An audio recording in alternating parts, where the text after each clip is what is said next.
అక్రమ ఇసుక రవాణాను అడ్డుకోవడం వల్ల ప్రభుత్వ ఆదాయం పెరిగిందన్నారు ముఖ్యమంత్రి రేవంత్ రెడ్డి. తక్కువ మొత్తంలో ఇసుక పేదలకు అందేలా ఏర్పాట్లు చేయాలన్నారు. సిటీకి 3 వైపులా ఇసుక పాయింట్లు పెట్టాలని సూచించారు.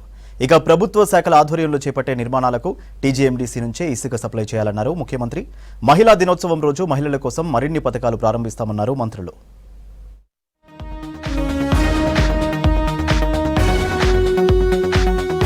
ఖనిజాల అక్రమ తవ్వకాలు రవాణాపై ఉక్కుపాతం మోపుతామన్నారు ముఖ్యమంత్రి రేవంత్ రెడ్డి.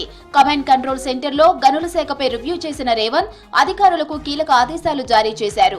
ఇసుక అక్రమ రవాణాపై నెల రోజుల నుంచి ప్రభుత్వం తీసుకుంటున్న చర్యలు, పెరిగిన ఆదాయంపై అధికారులకు వివరించారు రేవంత్. ఇసుక రీచుల్లో తవ్వకాలు, రవాణా, వినియోగదారులకు తక్కువ ధరకు ఇసుక సరఫరాపై అధికారులకు ముఖ్యమంత్రి సూచనలు చేశారు.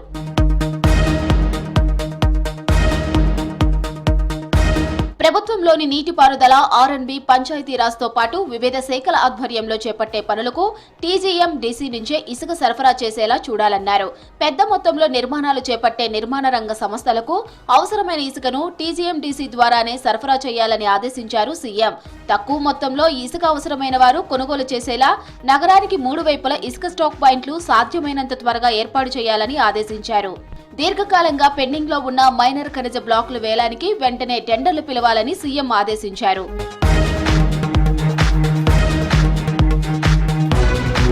యంగ్ ఇండియా పోలీస్ స్కూలును సైనిక్ స్కూల్ తరహాలో దేశానికే రోల్ మోడల్ గా ఉండేలా తీర్చిదిద్దాలన్నారు సీఎం రేవంత్ రెడ్డి.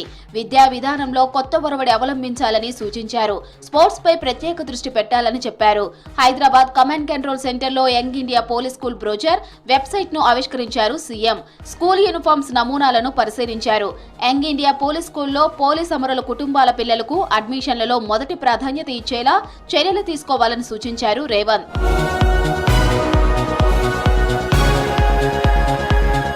సీఎం రేవంత్ ను కలిశారు ఉమ్మడి వరంగల్ జిల్లా ఎంపీలు, ఎమ్మెల్యేలు. మామునూరు ఎయిర్పోర్టుకు కేంద్రం గ్రీన్ సిగ్నల్ ఇవ్వడంతో సీఎం ను కలిసి థ్యాంక్స్ చెప్పారు. మామునూరు ఎయిర్పోర్టుకు కేంద్రం పర్మిషన్లు రావడంలో సీఎం కృషి ఉందన్నారు. జిల్లా ఎంపీలు, ఎమ్మెల్యేలు సీఎం రేవంత్ కు బొకే అందించి కండువా కప్పారు. పామాయిల్ రైతులకు ప్రభుత్వం గుడ్ న్యూస్ చెప్పింది. టన్ను ధర 20,871 రూపాయలకు చేరింది. ఈ మేరకు వ్యవసాయ శాఖ ప్రకటన చేసింది. రైతులకు అధిక ధరలు అందించి ఆయిల్ పామ్ సాగును లాభసాటిగా చేయటమే ప్రభుత్వ లక్ష్యమన్నారు వ్యవసాయ శాఖ మంత్రి తుమ్మల. రైతులు పామాయిల్ సాగు చేసేలా ప్రభుత్వం ప్రోత్సహిస్తోందన్నారు. పెద్ద మొత్తంలో రైతులు పామాయిల్ సాగు చేయాలని కోరారు. ఉగాది నాటికి ముంచుకొండ ఎత్తిపోతల పథకాన్ని ప్రారంభిస్తామన్నారు మంత్రి తుమ్మల నాగేశ్వరరావు. ఖమ్మం జిల్లా రఘునాథపాలెం మండలం మల్లేపల్లి దగ్గర ముంచుకొండ లిఫ్ట్ పైప్ లైన్ పనులను పరిశీలించారు. పెండింగ్ పనులు త్వరగా పూర్తి చేయాలని అధికారులను ఆదేశించారు. రఘునాథపాలెం మండలం రైతులు పెద్ద మనసుతో పైప్ లైన్ ఏర్పాటుకు భూములు ఇచ్చారని చెప్పారు. ముంచుకొండ లిఫ్టుకు అడగగానే సీఎం రేవంత్ రెడ్డి, ఇరిగేషన్ శాఖ మంత్రి ఉత్తమ్ కుమార్ రెడ్డి నిధులు మంజూరు చేశారన్నారు తుమ్మల. ముంచుకొండ ఎత్తిపోతల పథకం గౌరవ ముఖ్యమంత్రి గారు, ఇరిగేషన్ మంత్రి గారు ఈ మండలం యొక్క నీటి సౌకర్యం కోసం అడగగానే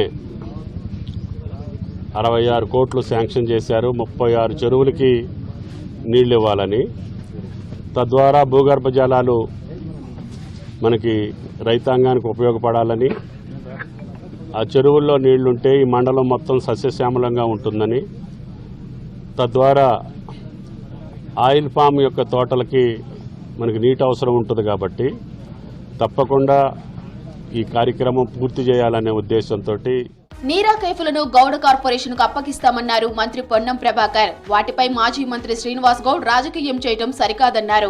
ట్యాంక్ బండ్పై త్వరలోనే సర్వాయి పాపన్న విగ్రహం పెడతామన్నారు. హైదరాబాద్ మినిస్టర్స్ క్వార్టర్స్ లో మంత్రి పొన్నం ప్రభాకర్ తో గౌడ సంఘాల నేతలు కలిశారు. గౌడ సంఘం నిర్మాణ ప్రారంభానికి సంబంధించి మార్చి నెల తర్వాత నిర్ణయాలుంటాయన్నారు మంత్రి పొన్నం ప్రభాకర్. బీసీ కార్పొరేషన్ తరఫున, అదేవిధంగా టాడీ కార్పొరేషన్ ఎండీ గారు కూడా నిన్న సమావేశంలో పాల్గొన్నారు. ఈరోజు దానికి సంబంధించి ఆనాడు శ్రీనివాస్ గౌడ్ గారు ఒక ఆలోచన చేసి దానికి సంబంధించిన ఏర్పాటు చేసి ఉండొచ్చు. కానీ ఈరోజు దానికి సంబంధించిన విషయం లోపల రాజకీయం చేయడానికి ప్రయత్నం చేస్తే అనవసరం దయచేసి. ఎందుకంటే ఇది మేము కూడా కుల ప్రతినిధులుగా కులానికి సంబంధించిన విషయం లోపల బాధ్యతగా వ్యవహరించే ప్రయత్నం చేస్తాను. మార్చి 8న అంతర్జాతీయ మహిళా దినోత్సవాన్ని ఘనంగా నిర్వహించాలని మహిళా శిశు సంక్షేమ శాఖ మంత్రి సీతక్క అధికారులను ఆదేశించారు. ఆర్థిక రంగంలో తెలంగాణ గ్రామీణ మహిళలు సాధించిన విజయాలను ప్రపంచానికి చాటాలని సూచించారు. సికింద్రాబాద్లోని పెరేడ్ గ్రౌండ్లో మహిళా దినోత్సవాన్ని ప్రభుత్వం నిర్వహిస్తున్న కారణంగా అధికారులతో ఉన్నత స్థాయి సమీక్ష నిర్వహించారు మంత్రి సీతక్క. మహిళల సంక్షేమంపై హైలెవెల్ కమిటీ వేస్తున్నట్లు చెప్పారు. మహిళా సాధికారతకు, ఆర్థిక స్వావలంబనకు సీఎం రేవంత్ రెడ్డి నేతృత్వంలోని కాంగ్రెస్ ప్రభుత్వం పెద్దపీట వేస్తూ ఉండటంతో హైలైట్ చేసే విధంగా మహిళా దినోత్సవ వేదికగా కార్యక్రమాలు రూపొందించాలని అధికారులకు ఆదేశాలు జారీ చేశారు మంత్రి సీతక్క.